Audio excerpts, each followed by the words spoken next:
No, Matt Hardy defended the world title. I mean, okay, look. Matt's been champion pretty much since Impact's moved back on to, or moving on to Pop TV, okay? It's the middle of March. He's had it for 2 months. There's just no way. Dude, Galloway! I need some water. Oh. Okay, let's get this going. Audio Jungle.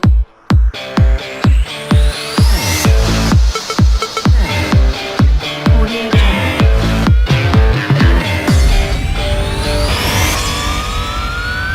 Hello everybody, my name is Connor A.K.O. I should be very cautious when I drink water in the future. OKayFabe, and welcome back to another fun, tantalizing, and shocking, to say the least. No, I don't mean Shockmaster. That was a different character in a different time and a different, although I do want that glitter Stormtrooper helmet, edition of TNA Impact Wrestling Review right here on OneWrestling.com, as well as the OneWrestling.com YouTube channel with yours truly, your official TNA Impact Wrestling reporter for OneWrestling.com. Man, that's a mouthful. I should probably get some water. I'm going to learn from my lesson there. Okay, ladies and germs, we got a lot of things we got to cover on this edition of the TNA Impact Wrestling Review, but don't forget, we here at the OneWrestling.com family always value and love to hear what you guys have to say. So make sure you leave your comments down in the section here below and let us know your thoughts of this past Impact Wrestling on Pop TV, as we got to talk about a world title. We've got to talk about King of the Mountain shit. We got to talk about like a contract. There's so many things to talk about. It's like It like popped. I can never do. How does he do it? It's the glowing. It's the face paint. It's Jeff Hardy. I'm trying to do Jeff Hardy, but just in any case, Jeff Hardy returned to Impact Wrestling as he took on Psycho Eric Young in a crazy high impact match. No pun intended. But it still makes me wonder, seriously, who would want to mess with Eric Young? I mean, just, have you seen those eyes? I'm too young, no. Ugh. Anyway, Dixie comes out about 5 minutes later telling him that the match that EY is in currently is not her fault. EY making arguments to Dixie right before the match, saying that it was all her fault. Yes, EY, the best way to describe the fact that you are king of the mountain and you're getting paid by your employer is to blame your boss. He watches these videos. I mean, I'm all in agreement with Eric Young and Bram. He is the best king of the mountain shit. Why didn't you tell me he watches these? Anyway, Dixie comes out and basically says that the winner of the matchup between Jeff Hardy and Eric Young is now going to be added into the main event, which is originally EC3 versus Matt Hardy for the World Heavyweight Championship. Of course, Jeff Hardy gets the victory via Swanton and is declared the winner, but fear not, our champion storms the ring. Yes, Mr. Iconic. I gotta get used to that. Matt Hardy, the TNA World Heavyweight Champion, acts very sympathetic about when Jeff got his neck hurt back when Eric Young... Yeah, you were so hurt you decided to stay at the top of the ramp protecting your wife, because that's really a good... Yeah, oh, you're gonna help him, but your wife who was carrying your child just... You know what? That's fine.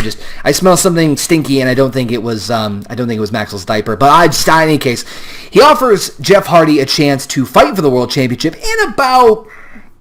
What, we got 3 years? I think we're free on that calendar. 2 or 3 years from now. Bound for Glory 2017, 2018. Book it now! And he wants to fight EC3 alone. Of course, Jeff, being the loving, nurturing, caring brother, gives him a twist of fate and says, absolutely hell no. I sense a new episode of Maury in the works. As in a backstage segment, we get an update about Davey Richards from his Wolves tag team partner Eddie Edwards. He is attacked by decay. So he's decayed. Is that a thing now? Is that a name of a... Just, can we call that? Is that copyright infringement? No, we're good. Okay, fantastic. Moving on. It's time for a miracle. Or miracles. As both Mike Bennett and Maria in an intergender tag team match go up against Drew Galloway and Gail Kim. This matchup was very entertaining to me. This matchup did a perfect job of basically doing exactly what this match needed to do and tease that moment where Maria steps in the ring with Gail Kim. And they did a beautiful job of it, of doing everything from Mike Bennett preventing the tag, Gail preventing the tag, all these different aspects to tease that moment where Maria finally gets in the ring, or rather when Gail Kim gets her hands on Maria. It kind of reminded me back in the days of the glory days, I shouldn't say of wrestling, but back in the old school days when the manager, the heel manager, manager, would finally get in the ring and the babyface, or babyfaces, depending on who they were about to clobber the crap out of the manager. And it felt kind of nostalgic in that sense that they did everything they could to tease various moments of Maria getting in the ring. They did it very well as Maria doesn't get hurt, but is able to get a quick roll-up on Gail Kim after Mike and Drew do some battling to get the win for Mike Bennett and herself. Just fantastic psychology. I really enjoyed this one. I mean, it was just fantastic. I mean, come on. It's a miracle. Well, two miracles. I mean, it's just, that's kind of a backwards lingo there. It's a miracle that they won, but yet there are miracles and just... Okay, time out. I'm all miracled out. Unless you're talking about Miracle Whip, I put that on everything. Seriously, even roast beef. Haven't tried it? Try it. You'll thank me later. Bobby Lashley gets interviewed by Josh Matthews in the ring. Seriously, how is it Josh Matthews gets all the interviews? I mean, he gets out there and talks about Lashley of what he did to Kurt Angle and just... Oh. Lashley basically goes on a tirade about the fact that he doesn't really care and doesn't have any friends, and he was really pissed off at the fact that he was overlooked once again. So he sees the opportunity to fight Kurt Angle to finally be noticed in the spotlight, and he gets upset that Josh pretty much didn't agree with him. So he tosses Matthews like a used handkerchief and is about to spear him until the Pope of all people blocks the attack, only to get speared himself and just did like 15 million flips in the air. Just, oh man. I mean, hey, go Josh Matthews for doing that fine interview. If there's a position open on Monster.com for an interviewer for TNA, I might have to take an advisement. It just depends on the job safety, such as that. Bizarre twist, we get a six intergent wimp tag. There's six people in the match. There's six people. Decay takes on Beer Money and Eddie Edwards. Yes, Decay. All three members. Abyss, Crazy Steve, and Rosemary herself. I keep thinking of the Spice when I think of Rosemary. But anyway, Decay just dominates the match with no sign of Rosemary getting involved until Crazy Steve misses a move allowing for a hot tag to Abyss and Beer Money. Rosemary pretty much saves the match and protects Crazy Steve until James Storm takes out Abyss. The ref gets distracted, allowing Rosemary to do her famous spit to allow Decay to get the tag team win. Kind of a weird, interesting twist to the whole thing, but I do like the fact that we're seeing Rosemary physically involved in a matchup. I mean, sure, she was involved in the Monsters Ball a while back, but not to this kind of specific standard. I would be more intrigued, to be completely honest with you, if you threw Rosemary into the Knockouts division. True, she's kind of more there to give moral support to Decay, which is a very weird thing to say in and of itself, but the point being is that Rosemary being involved in physical matches and actually being booked in a match has me intrigued, has me curious. Throw Rosemary in the Knockouts and you got yourself a winner, my friend. Or Spice, whichever way you want to. She's technically a Spice Girl? Yeah, no, she's not a Spice Girl. Eli Drake. I can't do it as good as him. Anyway, he comes out to the ring and basically wants to squash this thing with Grado once and for all. But hold the phone. What happened to O-Dog the Great? You lie. Okay, as I try to wrap my head around the fact that O-Dog is Grado. Backwards. All right, let's got to move on. He comes out and basically says that he was screwed by Eli Drake, and footage was shown that Eli Drake did in fact switch the briefcases between him and Grado way back when. Of course, Billy Corgan, who was supervising the entire ordeal, asked that Grado give back the briefcase to Eli Drake, so Eli still has the briefcase for the King of the Mountain Championship. However, instead, to finally squash this once and for all, an impromptu ladder match is held between Grado and Eli Drake, with Grado's contract being hang high up the ring. See, hold on, I'm just going to try to... I can't believe they worked this hard to get a contract. No, I'm just too lazy to get a step ladder.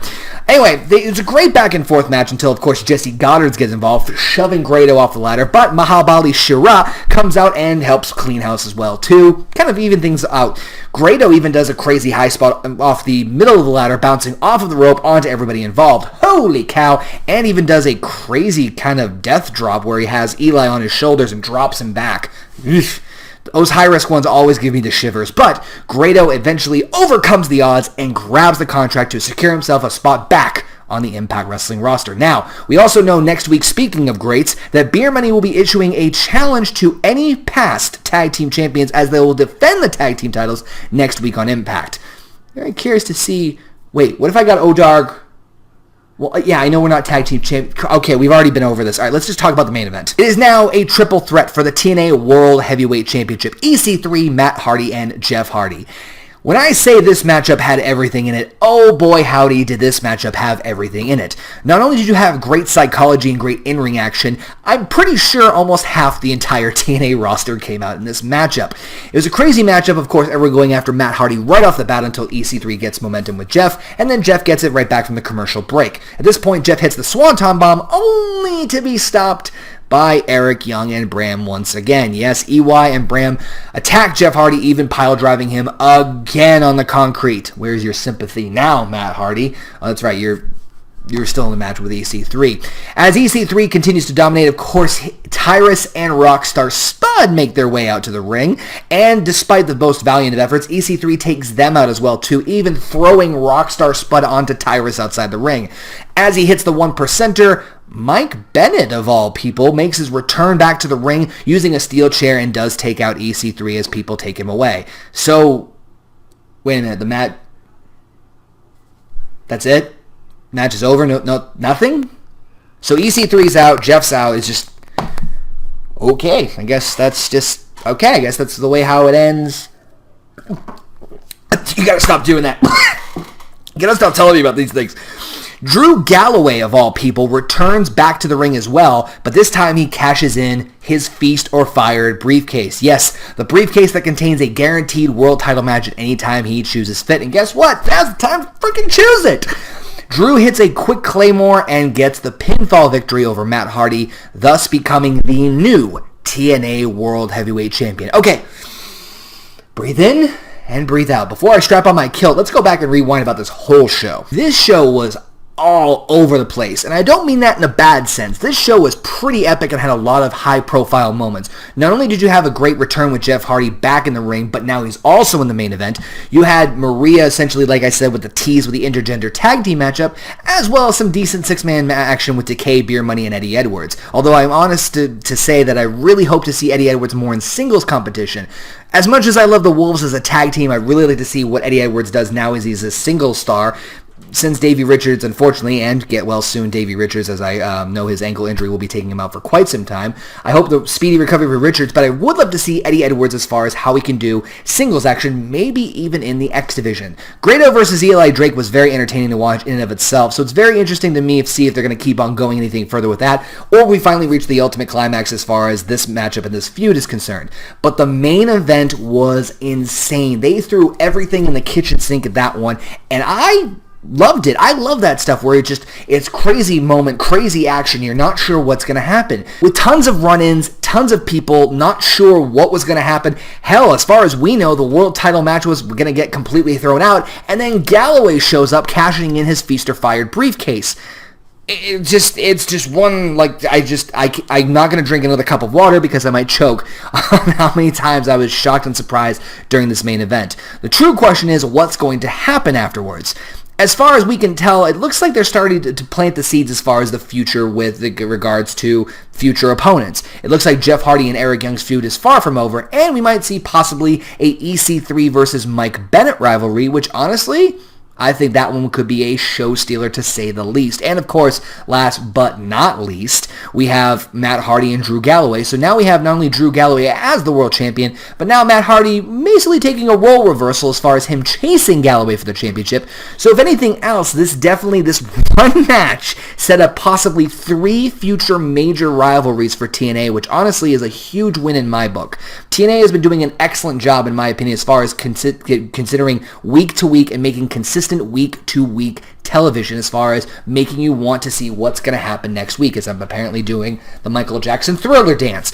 But my point is that not only just this show, but particularly the main event, did an excellent job of keeping my attention, keeping me on the edge of my seat, and keeping me intrigued as far as what was going to happen next. So now that I've got my narcissism out of the way, what did you think? Strap on your kilts! We have a new world champion! But I want to know what you fellas think. I'm if he ever meets me, he's probably going to kick my butt. I apologize, Drew. I'm not making fun of you. I'm trying to be more like you. Anyway, what do you guys think about what happened on Impact Wrestling this past week? I always like to hear what you guys have to say, so make sure you leave your thoughts down in the comment section here below. Hit us up on the OneWrestling.com website, or as well as Twitter, Facebook, or wherever you can get a hold of us at OneWrestling.com. I want to take this time again to once again thank you guys for tuning in and watching. If you haven't done so already, listen, we've already had this discussion many times. Hit that subscribe button down there. Subscribe, not just subscribe, button down there, as well as the like button, so you can keep on getting awesome content from OneWrestling.com here on the YouTube channel, as well as heading over to OneWrestling.com so you can see articles, updates, and all the fun news at OneWrestling.com. If you kind of like my stuff and my gig, feel free to follow me at Twitter at OKayFabe, where I live tweet during Raws, Impacts, pay-per-views, and if I'm really that bored at work. They haven't figured it out yet. They haven't figured out my dilemma, my secret. Until now. That's just, and I'm fired. Or head over to my YouTube channel, youtube.com/OKayFabe, where you see all these random topic videos as well as other videos. And sure, I'm not going to spoil everything right here. Don't forget to follow everyone on Twitter. All the links down in the description box below, as well as the iconic, the legendary Bill Apter at Apter1Wrestling as well, and of course at OneWrestling.com. Thank you guys again for watching. Appreciate the continued love and support. And to quote Bill Apter, we will see you at the matches. I just, what do you think's in this water? That's what? Oh, 2 parts hydrogen and 1 part. You're a funny guy.